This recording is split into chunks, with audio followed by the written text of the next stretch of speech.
Akala niya ordinaryong pulubi lang ang matandang babae na binigyan niya ng pagkain.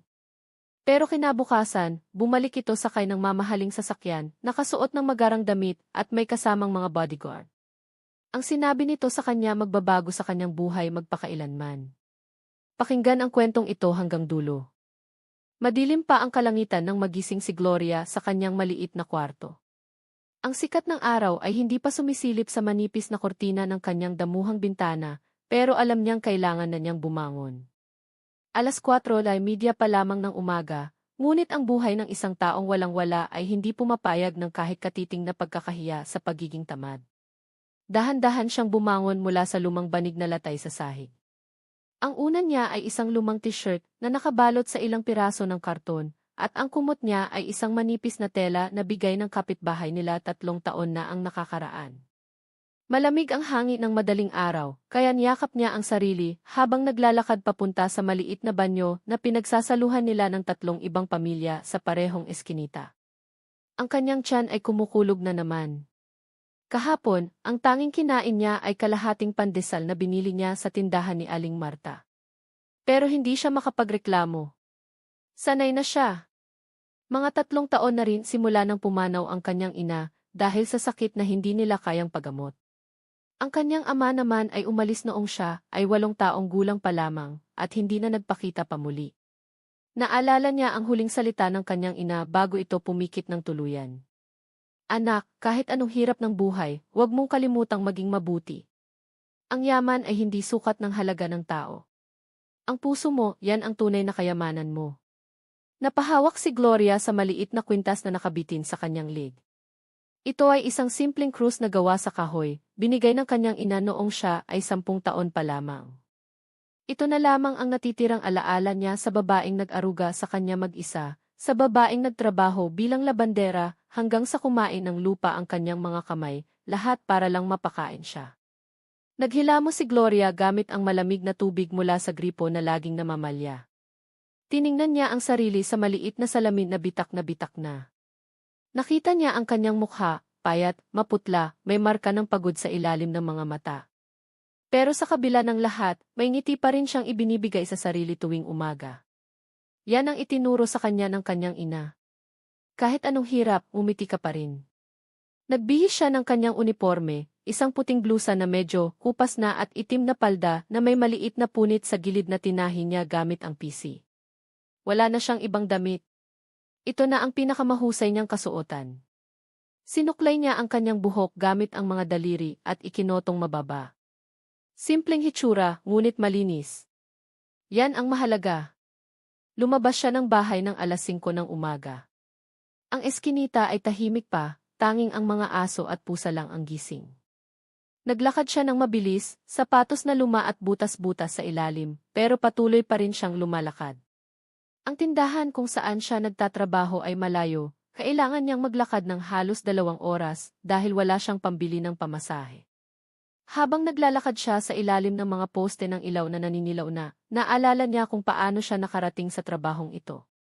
3 buwan na siyang sales girl sa isang maliit na tindahan ng damit sa Divisoria. Ang sweldo ay maliit, 300 piso lang sa isang araw, at yun pa ay kung may benta. Pero walang-wala na siya noon. Ilang buwan siyang walang trabaho at halos namatay na siya sa gutom. Kaya nang tanggapin siya ni Mang Tony bilang sales girl, para na siyang nabigyan ng bagong buhay. Pero ang buhay sa tindahan ay hindi madali. Ang may-ari, si Mang Tony, ay isang matandang lalaki na mabait, pero ang asawa nito, si Aling Belen, ay palaging galit. Lagi niyang sinisigawan si Gloria, kapag walang benta, lagi niyang sinasabing tamad siya, walang kwenta, walang alam. Wala kang silbi. Puro katulog dyan. Kaya walang bumibili kasi mukha kang puyat at walang gana, sigaw ni Aling Belen minsan. Pero tinitiis ni Gloria ang lahat. Kailangan niya ng trabaho. Kailangan niyang mabuhay. Nang makarating siya sa tindahan, 7:00 na ng umaga. Binuksan niya ang kandado gamit ang susi na ibinigay ni Mang Tony. Pumasok siya sa loob at sinimulan niyang ayusin ang mga damit na nakabitin. Alikabok ang bawat sulok, kaya nagwalis at nagpunas muna siya. Pagkatapos, inayos niya ang mga manikin sa labas at sinimulan ang kanyang araw. Ang mga oras ay dumaan ng mabagal. Ilang customer ang pumasok pero kakaunti lang ang bumili. May isang babae na tumawad ng 3 beses at sa huli ay umalis na lang ng walang binili. May isang matanda na humawak-hawak ng mga tela, tinanong ang presyo, ngunit umiling na lang at umalis. Tanghali na nang makaramdam si Gloria ng matinding gutom. Ang kanyang tiyan ay parang pinipiga na. Pero hindi pa siya makakain. Ang baon niyang pandesal ay para sa tanghali at hapunan na. Kailangan niyang paghati-hatiin. Umupo siya sandali sa tabi ng tindahan at inilabas ang maliit na plastik na naglalaman ng kalahating pandesal. Tiningnan niya ito ng matagal. Gutom na siya, pero alam niyang kailangan niyang maghintay hanggang 3:00 ng hapon bago kumain para mayroon pa siyang makakain sa gabi. Pero sa sandaling iyon, may nakita siyang isang matandang babae na naglalakad ng pasuray-suray mula sa kabilang kanto. Ang matanda ay lumpong, may hawak na patpat na kahoy, at ang kanyang damit ay punit-punit at madumi. Ang kanyang mukha ay puno ng guhit ng panahon, ang balat ay kulubot na kulubot, at ang mga mata ay malungkot na malungkot. Huminto ang matanda sa tapat ng tindahan ni Mang Tony. Naupo siya sa semento at nagsimulang mamalimos. Awa po ninyo. Gutom na po ako. Kahit kaunting barya lang po. Walang pumapansin sa kanya. Ang mga taong naglalakad ay nagpapatuloy lang sa kanilang mga buhay. May mga tumingin pero walang tumigil. Parang hindi nakikita ang matandang babae. Si Gloria ay nakatingin lang. Ang kanyang puso ay kumikirot. Naalala niya ang kanyang sariling lola na pumanaw nang siya ay 7 taong gulang pa lamang. Ganyan din ang hitsura ng kanyang lola noong huling araw nito, payat, mahina, nag-aasa sa awa ng iba. Bumaba ang kanyang tingin sa pandesal na hawak niya. Ito na lang ang pagkain niya. Wala na siyang iba. Pero ang kanyang puso ay hindi mapakali. Ang boses ng kanyang ina ay bumabalik sa kanyang isipan. Anak, kahit anong hirap, huwag mong kalimutang tumulong. Huminga siya ng malalim. Tumayo siya at dahan-dahang lumapit sa matanda. Lola, bulong niya. Nag-angat ng tingin ang matanda. Ang kanyang mga mata ay puno ng pag-asa at takot na sabay. Iniabot ni Gloria ang plastik na naglalaman ng kalahating pandesal. Lola, kumain po kayo. Para sa inyo po ito. Nanlaki ang mga mata ng matanda. Tila hindi makapaniwala. Anak, ikaw gutom ka rin eh. Huwag mo na akong bigyan. Mumiti si Gloria kahit nanginginig ang kanyang mga labi. Okay lang po, Lola. Mamaya pa po ako kakain. Kayo po muna. Tumanggap ang matanda ng pagkain at nang hawakan niya ito, tumulo ang kanyang mga luha. Hindi siya umimik, pero ang kanyang mga mata ay nagsasalita ng libu-libong pasasalamat. Si Gloria ay bumalik sa loob ng tindahan at umupo sa sulok. Ang kanyang tiyan ay tumutunog pa rin, pero ang kanyang puso ay puno. Alam niyang ginawa niya ang tama. Kahit na ngayon wala na siyang makakain. Mga ilang minuto ang lumipas, at nang tumingin siya sa labas, wala na ang matanda. Umalis na ito marahil upang maghanap ng lilim o tulugan. Pero ang alaala ng kanyang mukha, ang luha, ang pasasalamat, nanatili sa isipan ni Gloria. Ang hapon ay dumaan ng mabagal.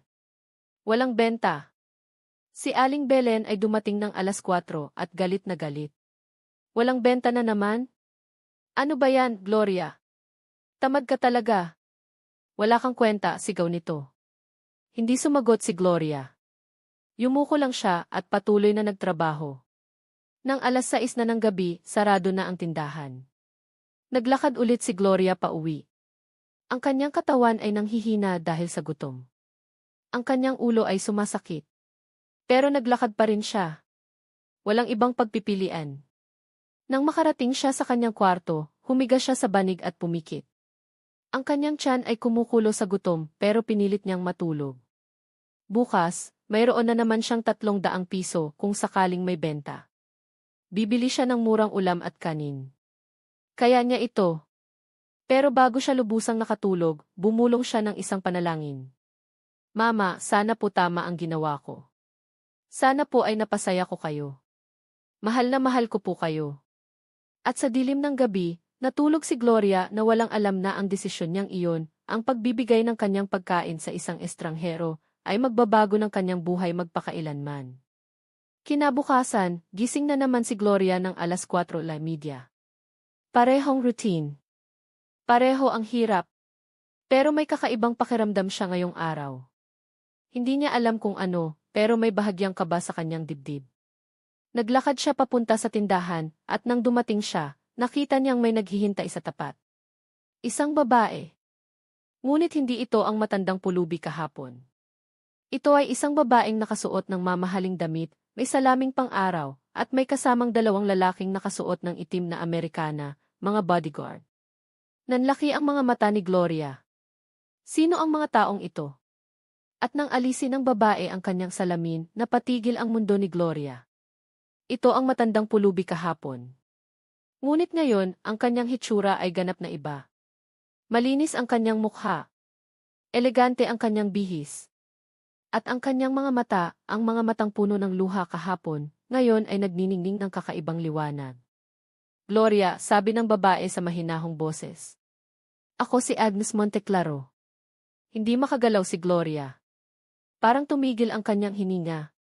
Lumapit ang babae at humawak sa kanyang kamay. Salamat sa ginawa mo kahapon, anak. Hindi mo alam kung gaano mo ako natulungan.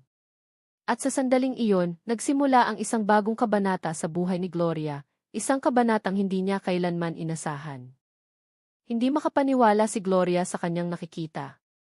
Ang matandang babae na kanyang binigyan ng pagkain kahapon, ang pulubi na lumpong at tila walang pag-asa, ay nakatayo ngayon sa kanyang harapan na parang isang reyna. Ang kanyang mga damit ay yari sa pinong tela, ang kanyang mga hikaw ay kumikislap sa ilalim ng umaga, at ang dalawang lalaking nakasuot ng itim na Amerikana ay parang mga bantay na handang protektahan siya sa anumang panganib. Hindi ko po maintindihan, bulalas ni Gloria, ang kanyang mga kamay ay nanginginig. Kayo po ba talaga yung anak, tugon ni Agnes, ngumiti siya ng malungkot. Ako nga ang matandang babae na iyong binigyan ng pagkain kahapon. Ang babaeng namalimos sa harap ng tindahang ito. Ang babaeng iniwan ng lahat, pero tinanggap mo ng buong puso. Napahawak si Gloria sa kanyang dibdib. Ang kanyang isipan ay puno ng mga katanungan. Kung totoo nga na siya ay mayaman, bakit siya nagpanggap na pulubi? Bakit siya nandito ngayon? At ano ang ibig niyang sabihin sa mga sinabi niya? Pasensya na po, pero bakit po kayo nagpanggap? Tanong ni Gloria nang may takot sa boses. Baka kasi galit ang matanda, baka may nagawa siyang mali. Si Agnes ay huminga ng malalim at tumingin sa paligid. Maraming tao na ang nagsisimulang magtinginan. May mga nagbubulungan, may mga kumuha pa ng cellphone para kumuha ng litrato. Napansin ito ng dalawang bodyguard at dahan-dahan silang lumapit upang protektahan si Agnes. Anak, hindi pwedeng dito tayo mag-usap, sabi ni Agnes ng marahan. Maraming nakatingin. Sumama ka muna sa akin. Walang mangyayaring masama sa iyo, pangako ko. Gusto ko lang kausapin ka ng maayos. Napaatras si Gloria. Takot siya. Ano kung scam ito? Ano kung kidnapin siya? Pero nang tumingin siya sa mga mata ni Agnes, nakita niya roon ang katapatan. Ang parehong mga mata na puno ng pasasalamat kahapon. Pero ang tindahan po, sabi ni Gloria, tumingin siya sa loob. Wala pang ibang tao. Ako lang po ang may susi. Si Mang Tony ay darating palang mamaya. Bibigyan kita ng oras, anak, sagot ni Agnes. Tawagan mo ang amo mo. Sabihin mo may emergency ka. Bayaran ko ang sahod mo ngayong araw at dagdag pa. Pero kailangan kitang makausap. Nanginginig pa rin si Gloria, pero tumango siya. May kakaiba sa boses ng matanda, may kapangyarihan, pero may init din parang isang inang nag-aanyaya sa anak na sumunod. Kinuha ni Gloria ang kanyang lumang cellphone, isang keypad phone na binili niya sa second hand, at tinawagan si Mang Tony. Sumagot ito pagkatapos ng ilang ring. Mang Tony, pasensya na po, sabi ni Gloria ng mabilis. May emergency lang po ako ngayong araw. Hindi po ako makakapasok. Pasensya na po talaga. Ha? Ngayon ka pa talaga, Gloria, sagot ni Mang Tony na parang nagugulat. May order pa naman tayo ngayon. Pero bago pa siya makapagsalita pa, kinuha ni Agnes ang cellphone. Magandang umaga. Ako ang dahilan kung bakit hindi makakapasok si Gloria ngayong araw. Huwag mo siyang alalahanin. Babayaran ko ang 3 araw niyang sahod at dagdag pa bilang kompensasyon. Pwede ba? Nanahimik sa kabilang linya si Mang Tony. Marahil nagugulat sa boses ng isang babaeng tila may otoridad. Sige po, sagot nito pagkatapos. Walang problema. Ibinaba ni Agnes ang tawag at ibinalik ang cellphone kay Gloria. Ayos na. Tara na. May nakaparadang mamahaling sasakyan sa tabi ng kalye, isang itim na luxury sedan na halos sumasalamin ang laki at kintab. Binuksan ng isang bodyguard ang pinto at pinapasok si Gloria. Sobrang kinakabahan si Gloria habang pumapasok sa loob ng sasakyan. Ang upuan ay malambot na malambot parang ulap. May aircon na malamig at may amoy ng mamahaling pabango. Umupo si Agnes sa tabi niya at binigyan siya ng isang mahinahong ngiti. Relax ka lang, anak. Walang mangyayaring masama sa iyo, sabi ni Agnes. Nagsimulang umandar ang sasakyan.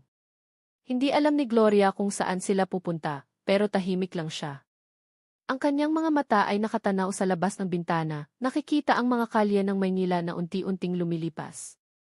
Pagkatapos ng ilang minuto, nagsalita si Agnes. Alam mo ba kung sino ako? Umiling si Gloria. Hindi po. Ako si Agnes Monteclaro, simula ni Agnes, ang kanyang tinig ay puno ng bigat. Ako ang may-ari ng Monteclaro Group of Companies. Mayroon kaming mga tindahan, real estate, hotels, at iba pang negosyo sa buong bansa. Sa papel, ako ay isa sa pinakamayamang babae sa Pilipinas. Nanlaki ang mga mata ni Gloria. Hindi siya makapaniwala. Narinig niya na ang pangalang Monteclaro, kadalasan nasa balita, sa mga billboard, sa mga advertisement. Pero hindi niya inakala na ang taong ito, ang matandang babae na kanyang binigyan ng pagkain, ay ang owner mismo. Pero kahit mayaman ako, patuloy ni Agnes, at tumingin siya sa malayo, parang may alaala siyang bumabalik, ang buhay ko ay puno ng lungkot. Namatay ang asawa ko 5 taon na ang nakaraan. Ang anak ko ay namatay din dahil sa aksidente 3 taon na ang nakakalipas. Ngayon, mag-isa na lang ako sa mundo. Mayroon akong pera, mayroon akong kumpanya, pero wala akong pamilya. Naramdaman ni Gloria ang sakit sa boses ng matanda. Alam niya ang pakiramdam ng pagkawala, siya rin ay nag-isa na lang. Kaya noong nakaraang linggo, patuloy ni Agnes, naisipan kong magtago. Gusto kong makita kung sino pa sa mundong ito ang may mabuting puso. Gusto kong alamin kung may tao pa bang tutulong sa isang estranghero na walang maibibigay. Kaya nagsuot ako ng lumang damit, nagpanggap na pulubi, at naglakad-lakad sa mga kalye ng Maynila. Tumigil siya sandali at humalakhak ng mapait. Alam mo ba kung ilang tao ang nakatagpo ko? Daang-daan. Pero alam mo kung ilan ang tumulong? Isa lang. Ikaw. Napayo ko si Gloria. Hindi niya alam kung ano ang dapat niyang sabihin. Maraming tao ang dumaan sa akin, sabi ni Agnes, at ang kanyang mga mata ay naging maluha-luha. May mga nagmura pa nga sa akin. Sabi nila, umalis ka dyan, ang baho mo. May nagtapon pa ng basura sa tabi ko. May tumatawa pa. Pero ikaw, anak, ikaw na halatang walang-wala rin, ikaw pa ang tumulong. Tumakas ang luha sa mga mata ni Agnes. Hinawakan niya ang kamay ni Gloria ng mahigpit. Nakita ko kung paano mo iniabot ang pagkain mo. Nakita kong iyon na lang ang meron ka. Pero ibinigay mo pa rin. Hindi mo ako kilala. Hindi mo alam kung sino ako. Pero binigyan mo ako ng awa, ng respeto, ng pagmamahal. At sa sandaling iyon, Gloria, naramdaman ko ulit kung ano ang pakiramdam ng pagmamahal ng isang tunay na tao. Hindi napigilan ni Gloria ang sariling maluha. Ang kanyang puso ay puno ng emosyon, lungkot, tuwa, pagkagulat, lahat ay pinagsama-sama.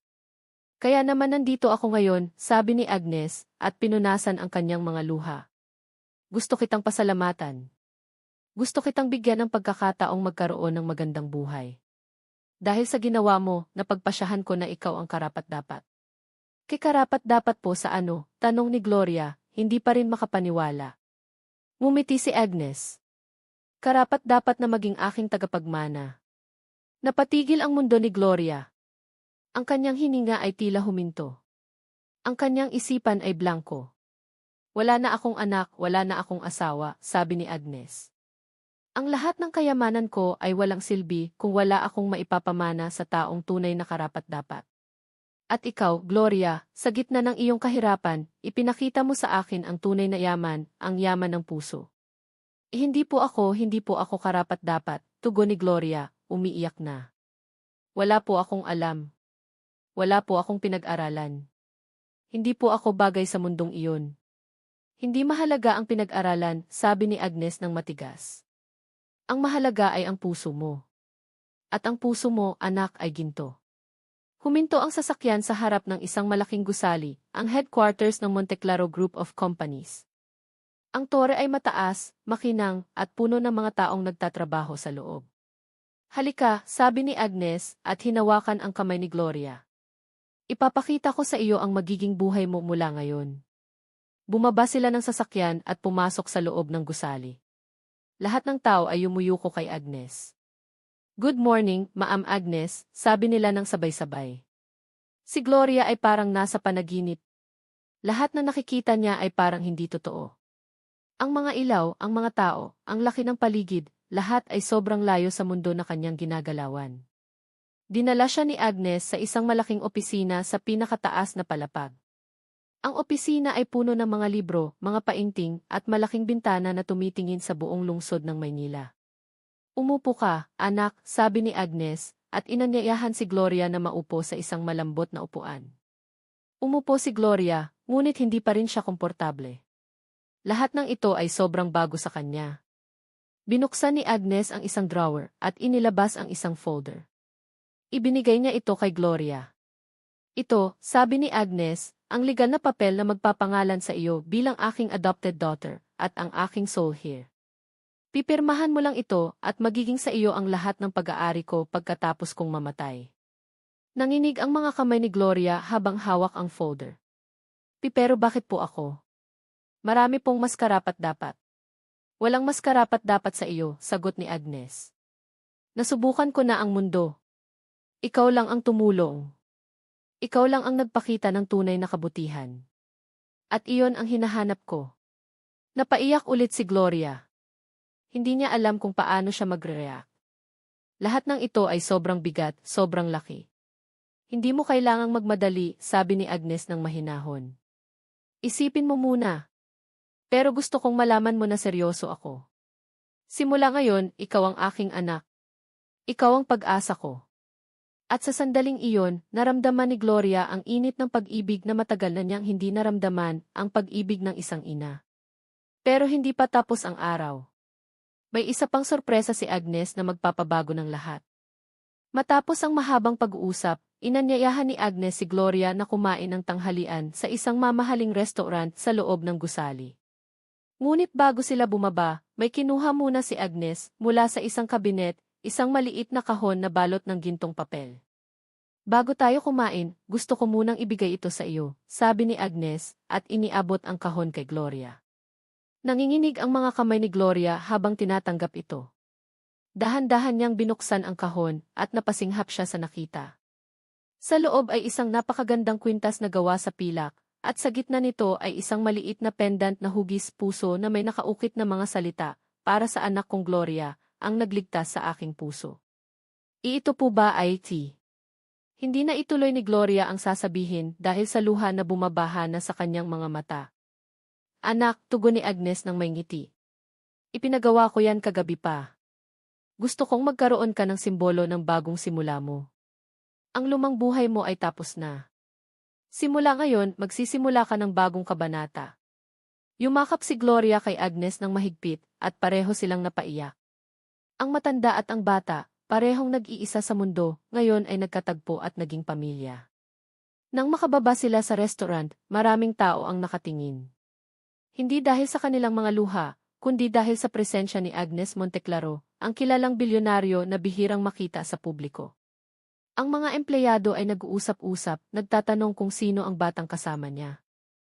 Habang kumakain sila, ipinaliwanag ni Agnes ang plano niya. Una, pag-aaralin kita. Magpapasok ako sa iyo sa pinakamagandang unibersidad. Pagkatapos, tutulungan kitang matuto tungkol sa negosyo. Hindi mo kailangang magmadali. Turuan kita unti-unti. Pero ang mahalaga, anak, ay matuto ka kung paano maging mabuti habang lumalaki ang iyong kayamanan. Maraming taong mayaman pero kulang sa puso. Ikaw, mayroon ka ng puso. Kailangan mo na lang ng kaalaman. Tumango si Gloria, kahit na hanggang ngayon ay parang nasa ulap pa rin siya. Gagawin ko po ang lahat, Ma'am Agnes. Hindi ko kayo bibigin. Huwag mo akong tawaging Ma'am, saway ni Agnes ng may ngiti. Tawagin mo akong Mama Agnes. O kaya, Mama na lang. Dahil mula ngayon, ako na ang iyong ina. Napaiyak ulit si Gloria. Ilang taon na niyang gustong marinig ulit ang salitang ti Mama mula sa isang tao. At ngayon, narito na, isang bagong ina, na hindi man niya kadugo, ay handang mahalin siya ng tunay. Ngunit sa gitna ng kanilang saya, may biglang pumasok na lalaki sa restaurant. Matangkad siya, nakabarong, at may dalang briefcase. Ang kanyang mukha ay seryoso, at nang makita niya si Agnes, mabilis siyang lumapit. Tita Agnes, bati niya, at yumukod ng kaunti. Ngunit nang makita niya si Gloria, bahagyang kumunot ang kanyang noo. Sino po siya? Ah, Jonas, sabi ni Agnes, at ngumiti. Siya si Gloria. Ang aking bagong anak. Natigilan si Jonas. Malinaw sa kanyang mukha ang pagkagulat at pagkatapos galit. Bagong anak. Ano pong ibig ninyong sabihin? Eksakto ang narinig mo, sagot ni Agnes ng kalmado. Plano kong ampunin si Gloria at gagawin ko siyang aking tagapagmana. Namula ang mukha ni Jonas. Pero tita, ako ang pamangkin ninyo. Ako ang nag-aalaga sa inyo simula nang mamatay si tito at si kuya. Ako ang nandito lagi. At ngayon, ibibigay ninyo ang lahat sa isang estranghero. Jonas, sabi ni Agnes, at tumigas ang kanyang tinig. Nandito ka. Pero bakit? Dahil mahal mo ako? O dahil mahal mo ang pera ko? Natigilan si Jonas. Hindi siya nakasagot kaagad. Alam ko, Jonas, patuloy ni Agnes. Alam kong palagi kang umaasa sa pamana ko. Palagi kang nandito, pero hindi dahil nag-aalala ka sa akin. Nandito ka dahil gusto mong siguruhing makukuha mo ang lahat pagkamatay ko. Pero hindi ganun ang buhay, anak. Ang tunay na pagmamahal ay walang kapalit. Tita, hindi po totoo yan, depensa ni Jonas, ngunit mariing-mariing umiling si Agnes. Tigil na, Jonas. Alam ko ang totoo. Kaya nga ako nagtago bilang pulubi, gusto kong malaman kung sino pa ang may tunay na puso. At ang batang ito, turo ni Agnes kay Gloria, ang batang walang-wala, siya pa ang tumulong sa akin. Samantalang ikaw, na pamilya ko, hindi mo man lang ako dinala kahit kaunting oras mo ng tunay. Napaatras si Jonas at tumingin siya kay Gloria na parang kaaway. Kaya pala, ginamit ka niya. Niloko ka niya para kunin ang pera. Hindi, sigaw ni Gloria at tumayo siya. Hindi ko po alam kung sino si Ma'am Agnes nung tumulong ako. Wala po akong hiniling. Binigyan ko lang siya ng pagkain dahil gutom siya, at gutom din ako, pero mas kailangan niya. Sinungaling ka, singhal ni Jonas. Ngunit bago pa siya makapagsalita pa, tumayo si Agnes, at sinampal siya. Ang buong restaurant ay nanahimik. Huwag kang bastos, Jonas, sabi ni Agnes ng mahinahon pero matigas. Si Gloria ay may dangal. Ikaw, wala. Umalis ka na.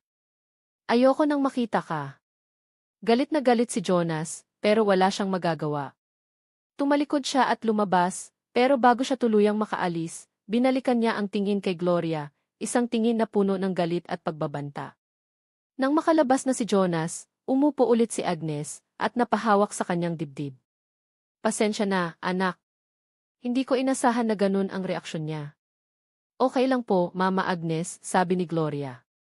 Naiintindihan ko po siya. Siguro po, masakit talaga sa kanya.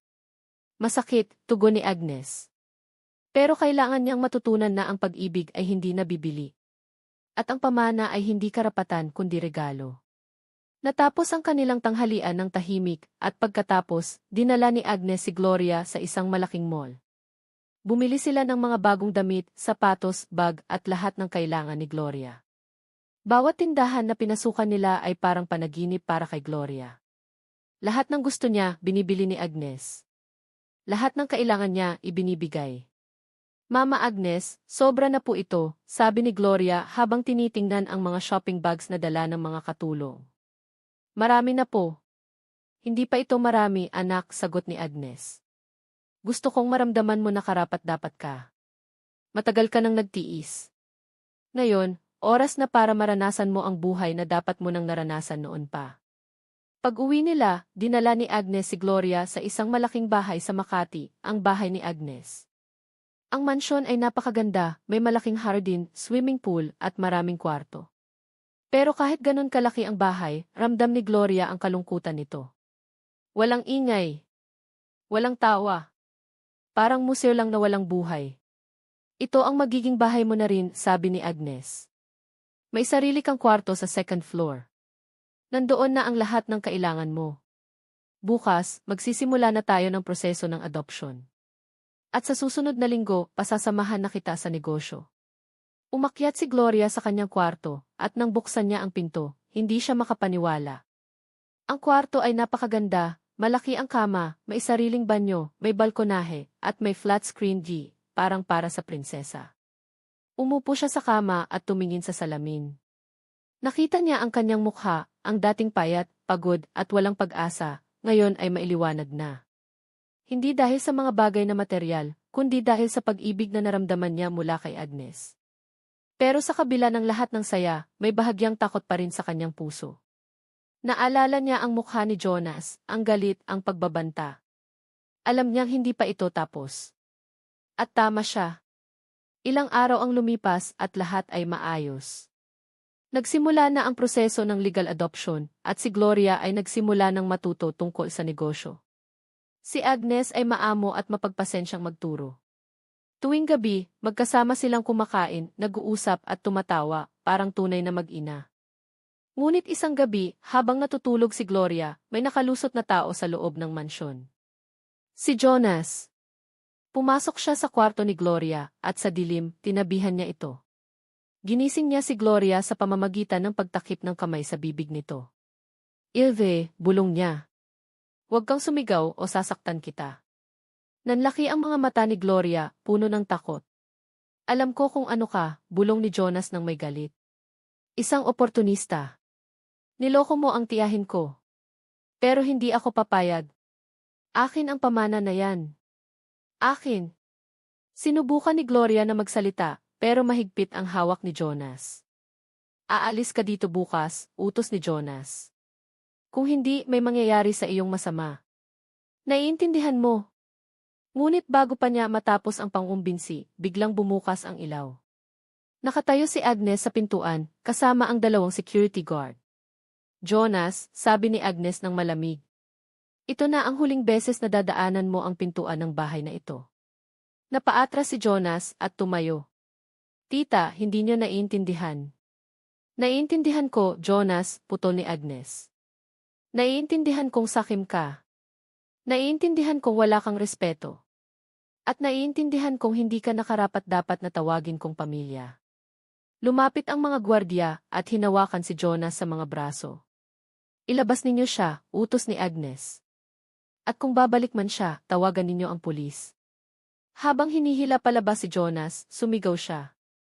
Magsisisi ka, Gloria. Magsisisi ka. Ngunit hindi siya pinansin ni Gloria. Lumapit siya kay Agnes at niyakap ang matanda ng mahigpit. Salamat po, Mama Agnes, bulong niya. Wala kang dapat na ipag-alala, anak, sabi ni Agnes. Protektado kita. Lagi. At mula noon, tahimik na ang kanilang buhay. Si Jonas ay hindi na bumalik.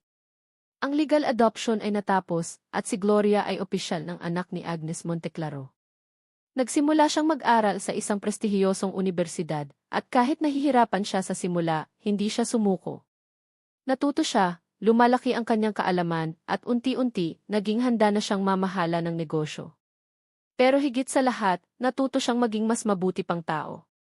Gumawa siya ng foundation na tumutulong sa mga batang katulad niya noon, mga batang walang pamilya, walang pagkain, walang pag-asa. Binigyan niya sila ng scholarship, ng pagkain at ng pag-ibig. At tuwing tumutulong siya, naalala niya ang araw na yun, ang araw na ibinigay niya ang kanyang huling pagkain sa isang estranghero. Ang desisyon na yun, na tila walang halaga noon, ay naging daan sa kanyang bagong buhay. 5 taon ang lumipas. Si Gloria ay naging isang kilalang negosyante na, ngunit hindi siya nagbago. Mabait pa rin siya, mapagkumbaba at palaging handang tumulong. Isang araw, habang naglalakad siya sa Divisoria, bumalik siya sa dating tindahan ni Mang Tony. Ang tindahan ay sarado na at ang building ay para ng gibain. Nakita niya si Mang Tony na naglalakad, matanda na at lumulukot na. Mang Tony, tawag ni Gloria. Tumingin ang matanda at nang makilala niya si Gloria, nanlaki ang kanyang mga mata. Gloria, ikaw ba yan? Ang laki ng pagbabago mo. Ngumiti si Gloria at niyakap ang matanda. Mang Tony, salamat po sa lahat. Kung hindi dahil sa inyo, hindi ko nahanap ang landas ko. Ano bang nangyari sa iyo, anak? Tanong ni Mang Tony. At ikwinento ni Gloria ang lahat, ang pulubi, si Agnes, ang pagbabago ng kanyang buhay. Napaiyak si Mang Tony. Binendisyonan ka ng Diyos, Gloria. Dahil sa kabutihan mo. Hindi lang po ako, sabi ni Gloria. Lahat tayo, kung magtutulungan, binebendisyonan. At sa araw na iyon, nangako si Gloria na hindi niya kakalimutan ang kanyang pinagmulan. Ang kahirapan, ang hirap, ang gutom, lahat ng iyon ay naging daan upang maging mabuti siyang tao. Hanggang sa huli, nananatili siyang si Gloria, ang batang Sales girl na nagbigay ng pagkain sa isang pulubi at nagbunga ng walang hanggang pagbabago. At ang aral? Ang tunay na yaman ay hindi nasusukat sa pera. Ang tunay na yaman ay ang puso mong handang magbigay kahit wala kang maibibigay pa. Salamat sa pakikinig. Sana ay naging inspirasyon sa inyo ang kwentong ito. Tandaan, kahit gaano kahirap ang buhay, huwag tayong magsasawang maging mabuti. Dahil ang kabutihan, kahit gaano kaliit, ay may kapangyarihang magbago ng mundo. Akala niya ordinaryong pulubi lang ang matandang babae.